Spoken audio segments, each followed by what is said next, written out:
Welcome to another edition of the It's Cavalier podcast. It's your boy Mack, and tonight our Cleveland Cavaliers took on the Atlanta Hawks for the third time this year.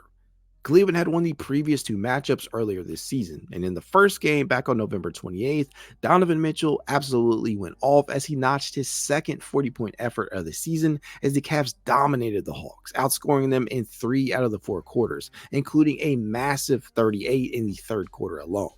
It was a feel-good victory that doubled as an in-season tournament win as well. Now, the second victory came on December 16th in a game that saw the Cleveland Cavaliers overcome a combined 56 points from Trae Young and DeJounte Murray, thanks in large part to the trio of Isaac Okoro, Dean Wade, and most impressive of all, Jarrett Allen, who worked Atlanta to the tune of 25 points and 14 rebounds. Tonight, it was really a team effort. 7 different Cavaliers took at least 5 field goal attempts, which led to 7 Cavs players scoring in double figures, including all 5 starters. This felt like a true team victory. There were so many worthwhile performances that I don't even know where to begin, to be honest. But let's start with Isaac Okoro, who finished with 12 points, his third game with at least 10 points in his last 5, and his 13th double-digit scoring affair of this young season. Now, fun fact, it took Okoro 54 appearances last season to record that many last year. He's done so in just 31 games this year. A lot of it has to do with the increased opportunities he's garnered this season due to the injuries. His 6.5 field goal attempts per game are his most since his second season. Now, he may not be the focal point of the Cavalier offense, but he is efficient and effective with his looks. Okoro is definitely still a work in progress as a shooter, but he is taking and making the most triples per game since his rookie season and looking much more confident while doing so. Tonight, though, it wasn't about the shooting. It was more so about his work in transition, an area where Okoro typically excels. He is one of just 3 players completing 70% of their transition looks while scoring at least 3 points per game in that regard. The other 2, Zion Williamson and Kevin freaking Durant. He's among the top 3 in transition frequency as well at 29.8%. When he's moving in the open court, dude is a hard guy to stop. 4 out of his 5 made field goals tonight came in transition. Okoro finished with 8 total fast break points. The Hawks as a team had 11. Okoro seems to have this preternatural feel for when to run the floor. When the Hawks missed shots, Okoro would do much the same after the Cavs secured the defensive board. He just couldn't be stopped while running the floor. Now, defensively, Okoro wasn't perfect as Young got the best of him a few times, catching him off guard with his pull-up jumper, but overall, I was satisfied with his work defensively as he managed to take Trae out of the game for large stretches. Young would finish with 15 points and 5 assists. That's well below his season average of 26.9 points and 10.8 assists per game. But as I mentioned before, this was a collective effort.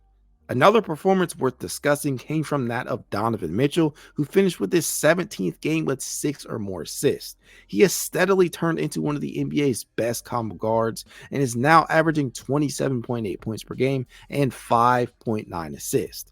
Mitchell is currently 7th in scoring and is one of just 6 players league-wide to average at least 27, 5, and 5, along with Joel Embiid, Luka Doncic, Giannis, SGA, and KD. Elite company to be in. And here's the thing, Donovan has a knack for turning into whatever the situation calls for. Need him to get you a bucket? He's got you. Donovan, right through the middle of the defense. That is way too easy. Need playmaking in a pinch? He's your guy. 7 on the shot clock. There was no reset on it. Mitchell got by Payne. What a kick out. Niang. Butter. Oh, that was sweet. Need a defensive stop? Mitchell is playing defense like he is back at Louisville. DJ trying to make something happen against the long-arm defender and Allen. The shot is no good. Rebound Okongwu. Back up. That's blocked. Yet he is somehow heavily appreciated and undervalued at the same damn time. Even more so without having another true go-to scorer out there. He has picked up the slack in a major way from the absences of Darius Garland and Evan Mobley. Since they've gone down, he has upped his averages to 28.4 points and 7.3 assists.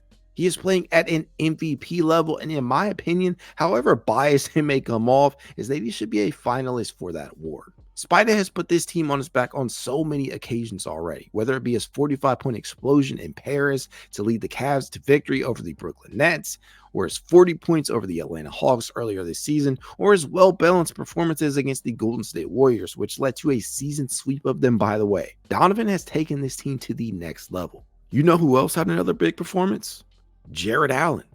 This man deserves to be an all-star. He just does. He is one of just 4 Eastern Conference bigs to average at least 14 points, 10 rebounds, and 1 block. And you want to hear something crazy? Evan Mobley is in that group as well. Since Mobley and Garland have been out, Jarrett is averaging 18 points, 13 rebounds, 3.7 assists, and 1.3 blocks. The Cavs are playing through him a hell of a lot more. There's more spacing around him, they're getting him more touches, and as a result, he has been fully unleashed on his opponents. J8 would finish this game with his 11th straight double-double, by far the longest such streak of his career. Hopefully he keeps that going. And while Jarrett isn't prime Tristan Thompson out there on the offensive glass, he is among the league leaders this season in that category with 3.4 offensive rebounds per game. Allen has been pivotal in generating a ton of second-chance points for this Cleveland team. They rank 6th in the NBA in that respect. He is also key in not allowing the Cavs opponents to capitalize on second chance opportunities, as they allow the 7th fewest second chance points in the NBA at 13.2 per game. One of the ways he has gotten more involved is through the continued use of the DHO. JB is allowing him to direct traffic more and more, and it has had a positive impact out there on the cutters and the shooters. Allen has easily been one of the Cavs' most dependable players this season, and although the most recent All-Star fan vote returns didn't include Allen, I wouldn't be surprised if the coaches got him in. He's been that impactful for this team. Hopefully they do. I'm going to be pissed if they don't. Also, Max Strus joined in on the fun as well, contributing 13 points and 7 assists in just 20 minutes of action. He had a really hard fall early in the first that had me a little scared, to be honest. It would have been hard for the course had he been injured. Luckily, a major injury was avoided and Strus returned. Although Strus isn't shooting the ball extremely well this season, the gravity he generates is real and he draws the attention of the defense. That's something that you cannot teach. The Cavs knew that he could be streaky, and he's certainly experiencing quite the slump as of late. Strus is just 3 of 22 over his last 5 games and is knocking down just 33.6% of his triples this season so far. Sooner or later, he's got to start making more of these shots or the defenses could back off, which we don't want, right? Luckily, Strus is providing impact in other ways. Case in point, Strus is a much better distributor of the basketball than his career averages of just 1.9 assists per game would seem to indicate. He is putting up a career-high 3.8 dimes per contest and has developed a really solid two-man game with Jarrett Allen and was doing much the same with Evan Mobley before he went down. He just knows how to play the DHO and operate the pick and roll really well, thanks in large part to his time playing alongside Bam Adebayo in Miami. Strus knows how to leverage the spacing that he provides and to become more adept at using it against his opponents. He has also been a really solid rebounder as well, averaging a career best 4.9 boards per game this year. He has 21 games this season with at least 5 rebounds, including 3 with 10 or more rebounds. He had 20 all of last season. Let that sink in.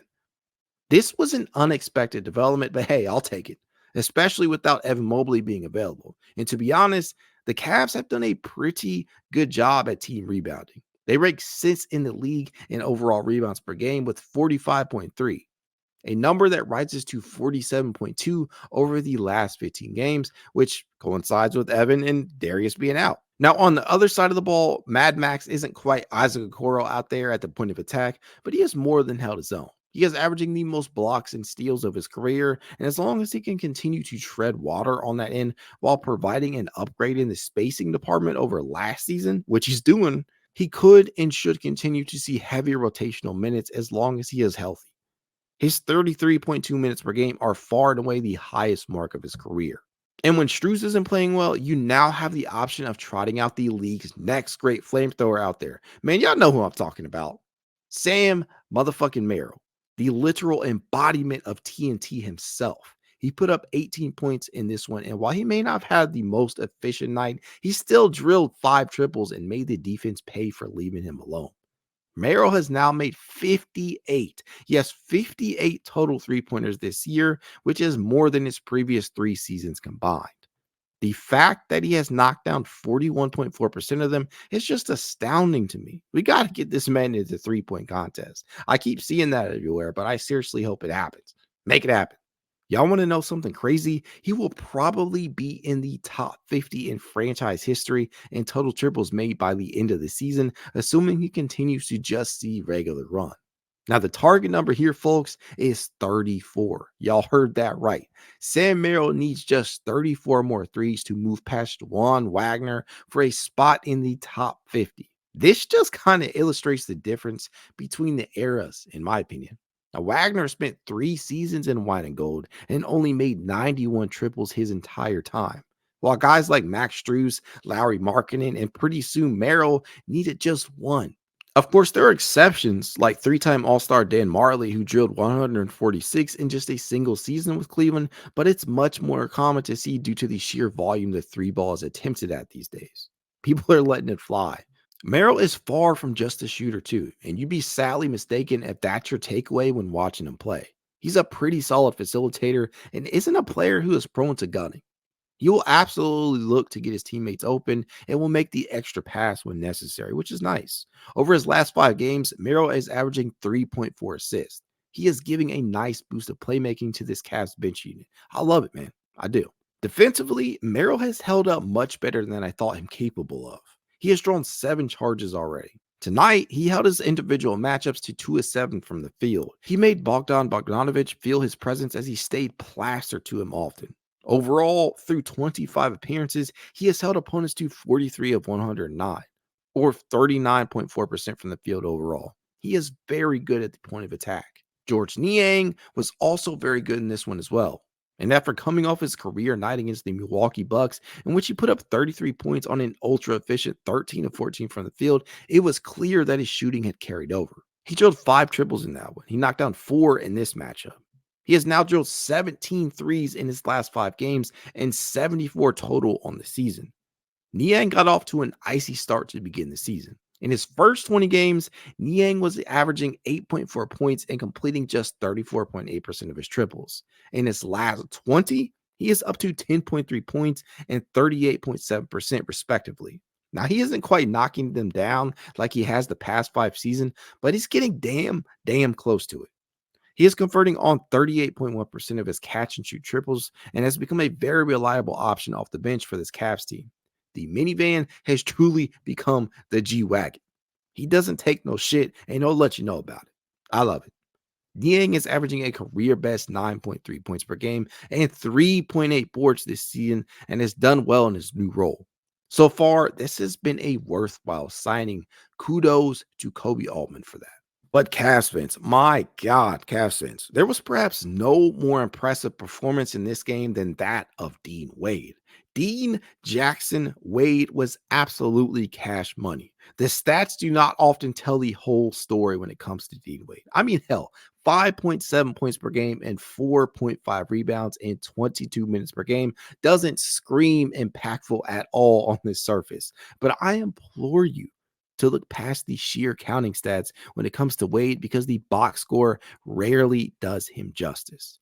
He sacrifices a ton on the offensive side of the ball while often taking on some of the most difficult front court matchups on the defensive side of the ball. The K-State product is taking just 4.5 field goal attempts per game this season and doesn't complain one bit.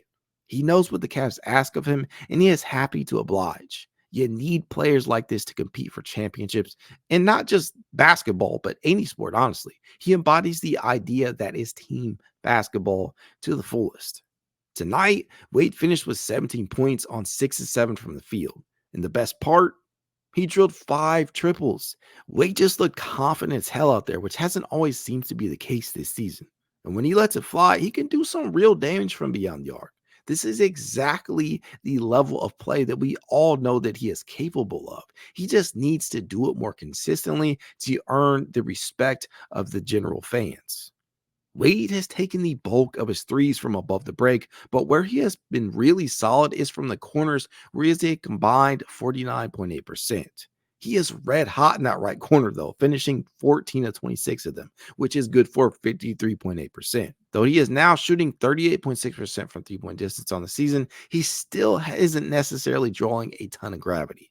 3.6 of his 3.9 three-point attempts per game are considered open or wide open. But with that said, if Wade can continue to make opposing defenses pay for this lack of respect, he will eventually begin drawing gravity, which in turn will open the floor even more. Now, on the other side of the ball, Wade is one of the highest rated defenders in the league. He don't get credit, but it's true. B-Ball Index has him ranked as the #1 wing stopper and #1 on-ball defender in their D LeBron categories. He is currently holding his matchups to 49.6% from the floor. He has taken on such a large share of the defensive responsibility, with Mobley missing time, that it's not even funny. Things I love from this game. And let me clarify something. Now, I typically tell you what I loved and what I hated, but honestly, I didn't really hate anything from this game. So I'll just rattle off some things that I loved. First up, the Cavs held Trae Young to nearly 12 points below his season average, thanks large part to some really solid team defense as well as Isaac Okoro. They held the Hawks below 30% from three-point distance. It was the 13th time this season that a team has failed to crack the 30% mark against Cleveland. Clamps. The Cavs bench scored 42 points, and over the past 15 games, they have the league's third highest scoring bench unit, averaging 47.2 points per game. Also, Pete Nance made his NBA debut, which was pretty awesome and well-deserved after he had been tearing it up in the G League, and I really wonder if the Cavs will sign him to a second 10-day contract. Time will tell. CBJ made his 27th appearance of the season. Good things tend to happen when he plays as well. The Cavs are 19-8 when that happens. That'll do it for this one. And following this matchup, the Cavs will take on the Orlando Magic for the third time this season. And so far, they've split the matchups, with Cleveland winning round 1 and Orlando taking round 2. Now, the Magic are just 4-6 over the last 10 games, while the Cavs have won 8 of their last 10. Time will tell what comes around 3, but with the way the Cleveland-based franchise has played, I'm putting my money on win number 8 in a row. Like I always tell you guys, if you like to reach out to me, you know how you can. It's Cavalier_pod on Twitter, TikTok, Instagram, YouTube, and more. If you'd like to be added to the It's Cavalier Discord chat, you know what to do. Leave a rating, leave a review, send a screenshot of that review to itscavalier53@gmail.com, and I will send you an invite. That said, go Cavs. Have a good one.